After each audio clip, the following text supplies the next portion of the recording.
Hi hello guys నమస్తే అందరికీ. నేను మీ BTR. Welcome to BTR film laboratory. Bigg Boss season 9 episode 18 యొక్క అప్డేట్స్ చూద్దాం ఇప్పుడు. బ్యాటరీ ఛార్జ్ టాస్క్లో ఇమాన్యుయల్ ఏదైతే చేశాడో సేమ్ అలానే తనుజ కూడాను 25% మాత్రమే యాక్సెప్ట్ చేసి ఒక లెటర్ తీసుకొని మిగతాది సాక్రిఫైస్ చేసింది తన ఫ్రెండ్స్ కోసం.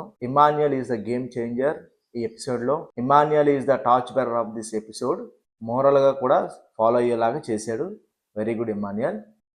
తనుజ గారు, మీరు ఈ మధ్య చాలా ఏడుస్తున్నారు. ఇలా ఏడవడం మంచిది కాదు.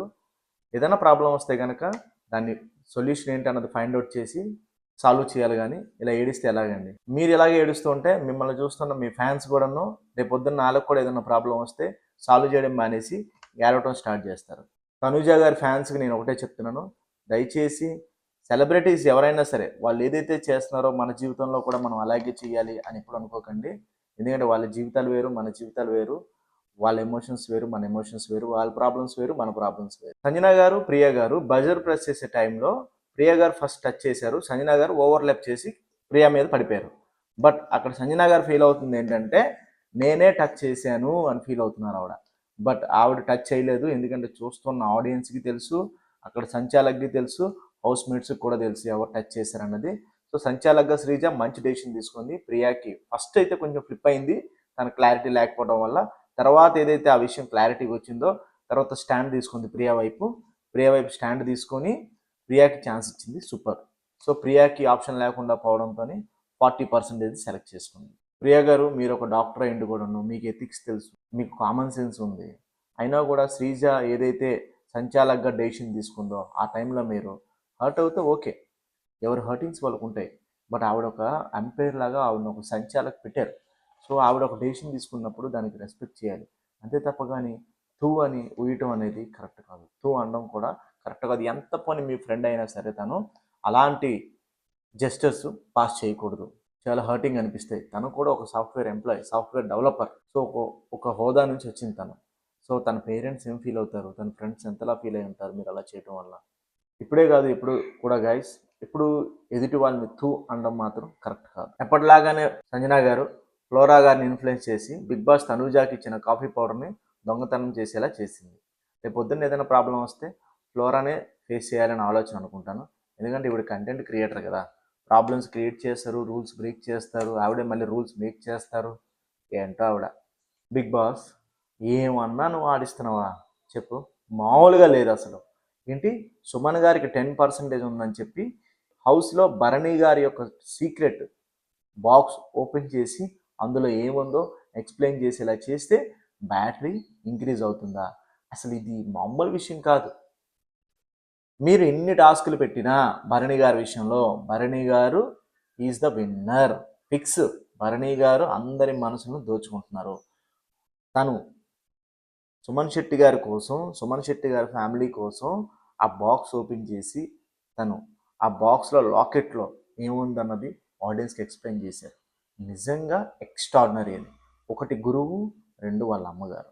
ఎందుకంటే వాళ్ళ అమ్మగారు జన్మనిస్తే, రెండు తన గురువు తనకి జీవితాన్ని ఇచ్చాడని చెప్పి ఫీల్ అయ్యి ఆ లాకెట్ తను చేసుకొని మంచి ఒకేషనల్ టైం వచ్చినప్పుడు దాన్ని అందరికీ ఓపెన్ చేద్దాం అనుకున్నాడు. కానీ బిగ్ బాస్ దయ వల్ల అది నిన్నే ఓపెన్ అయిపోయింది సుమన్ శెట్టి గారితో. నిజంగా ఎక్స్ట్రాడినరీ. భరణి గారు ఆడియన్స్ విషయంలో ఇంకొక మెట్టు పైకి ఎక్కేశారు. అసలు గేమ్ అంటే సైకలాజికల్గా ఫుట్బాల్ ఆడుకోవడం, ఎమోషన్స్తోని ఉయ్యాలవ్వటం లాంటిది. సో బిగ్ బాస్ అదే చేస్తున్నాడు ఇప్పుడు. ఇంకా డీప్గా తీసుకెళ్తాడు జనాల్ని, ఇంకా ఏడిపిస్తాడు అక్కడ హౌస్ మెంబర్స్. ఇది కదా బిగ్ బాస్ గేమ్ షో. ఇలా ఉండాలి గేమ్ షో అంటే. ఎప్పటిలానే సంజన గారు తన అత్యుత్సాహం ప్రదర్శించి సుమన్ గారు అండ్ సంజన గారు ఉన్నప్పుడు బజర్ ప్రెస్ చేయడం ఆపేశారు. ఎందుకు? గివప్ చేయకూడదు. గివప్ చేస్తే బిగ్ బాస్ ఊరుకోడు. గివప్ చేయడం అంటే బిగ్ బాస్కి నచ్చదు అని ఈవిడికి అర్థం కావట్లేదు. ఇంత చిన్నదానికి కూడాను బిగ్ బాస్ హౌస్లో ఫైట్ చేయాల్సిందే. ఏది ఫ్రీగా రాదు. బిగ్ బాస్ హౌస్లో కూడా రాదు, జీవితంలో కూడా రాదు. ఇకపోతే నామినేషన్స్లో ఉన్న వాళ్ళకి బిగ్ బాస్ ఒక టాస్క్ పెట్టాడు, బాల్ టాస్క్. ఆ టాస్క్లో రీతు చౌదరి, శ్రీజ, ఫ్లోరా గారు పార్టిసిపేట్ చేశారు. రీతు చౌదరి గారు, మీరు కష్టపడ్డారు, ఓకే, కాదన్ను. మీరు ఫిజికల్లీ చాలా స్ట్రాంగ్ ఉన్నారు. శ్రీజ మీకంటే కొద్దిగా వీక్గా ఉంది. మీ ముగ్గురు ఒక రింగ్లో ఉన్నారు, ఓకే, నో ప్రాబ్లం. కానీ మీరు డిఫెండ్ చేసుకోవాలి. ఎందుకంటే అక్కడ శ్రీజ వీక్గా ఉంది కాబట్టి తను అలసిపోయినప్పుడు మీరు బాల్ తీసుకెళ్ళి కోర్టులో వేయాలి. అది ఒక బేసిక్ అనమాట. మీరు ఓకే, మీరు బలం చూపించారు, శ్రీజ అక్కడ ఓడిపోయింది. కానీ శ్రీజ లాస్ట్ వరకు కూడా ఒక పులిలాగా ఫైట్ చేసింది, గివ్ అప్ చేయలేదు. That is the character of Sreeja. మీరు బాల్ని ఏదైతే బాస్కెట్ ఉందో బాస్కెట్లో వేయాల్సిన పరిస్థితి వచ్చినప్పుడు మీరు మీ దగ్గర 4 బాల్స్ ఉన్నాయి. ఎవరైతే ఆ బాస్కెట్లో ఎక్కువ బాల్స్ వేస్తారో వాళ్ళకే ఇమ్యూనిటీ దొరుకుతుందని చెప్పి బిగ్ బాస్ చెప్పారు. మీరు ఆ బాస్కెట్లో బాల్స్ వేసే టైంలో ఎమోషనల్గా ఫీల్ అయ్యి మీరు కాన్సన్ట్రేషన్ అంతా డైవర్ట్ చేసుకొని ఒక బాల్ వేశారు, మిగతా వేయడం ఫ్లిప్ అయిపోయినాయి, మిగతావన్నీ తప్పైంది. సో ఈ తప్పెవరిది? మీదే. ఎందుకంటే ఏదైనా ఒక విషయాన్ని కానీ లేకపోతే ఏదైనా మనకి కావాలనుకున్నప్పుడు ఫిజికల్లీ అండ్ మెంటల్లీ చాలా ఫోకస్డ్గా ఉండాలి. ఎప్పుడు కూడాను గోల్ రీచ్ అవ్వాలనుకున్నప్పుడు ఎంత ఫోకస్డ్గా ఉండాలంటే ఫిజికల్గా హర్ట్ అయినా కూడాను మెంటల్గా దాన్ని మనం కవర్ చేసుకొని ముందుకెళ్ళాలి. ఎవరో మనల్ని మెంటల్గా హర్ట్ చేశారని చెప్పి మనం ఫిజికల్గా స్ట్రాంగ్ ఉన్నామని చెప్పి ఆల్మోస్ట్ 80% రీచ్ అయిపోయారు. మీరు 90% కూడా రీచ్ అయిపోయారు. కానీ లాస్ట్లో ఏమైంది? లాస్ట్లో మీరు గివప్ చేయాల్సిన పరిస్థితి వచ్చింది. మీ కాన్సన్ట్రేషన్ డైవర్ట్ అయిపోయింది, మీ గోల్ మీకు దక్కలేదు, మీరు ఇమ్యూనిటీ పొందలేకపోయారు. అక్కడ ఫ్లోరా గారు ఫిజికల్ గేమ్ నార్మల్గా ఆడి మెంటల్గా చాలా స్ట్రాంగ్గా తనకు తానే ఎవ్వరూ కూడా సపోర్ట్ చేయకపోయినా తనకు తానే చప్పట్లు కొట్టుకుంటూ తనకు తానే హ్యాపీగా ఫీల్ అయ్యి తనకు తానే ఎంకరేజ్ చేసుకొని ఆ బాస్కెట్లో 3 బాల్స్ వేశారు. She got immunity. అది కదా గేమ్ అంటే, అది కదా స్పోర్ట్స్ మ్యాన్ స్పిరిట్ అంటే. ఇప్పుడే కాదు, ఎప్పుడు కూడాను ఏదన్నా ఒకటి గోల్ పెట్టుకున్నప్పుడు మెంటల్లీ అండ్ ఫిజికల్లీ చాలా స్ట్రాంగ్గా ఉండాలి. చివరి వరకు కూడాను ప్రాణం ఉన్నంత వరకు కూడా, ఊపిరి ఉన్నంత వరకు కూడా పోరాడాలి.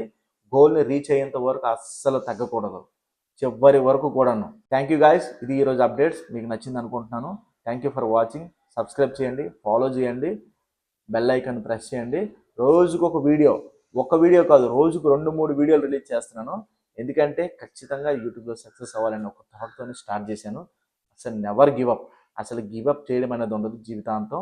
ఒక 15-20 సంవత్సరాలుగా ఫైట్ చేస్తూనే ఉంటాను. జై హింద్.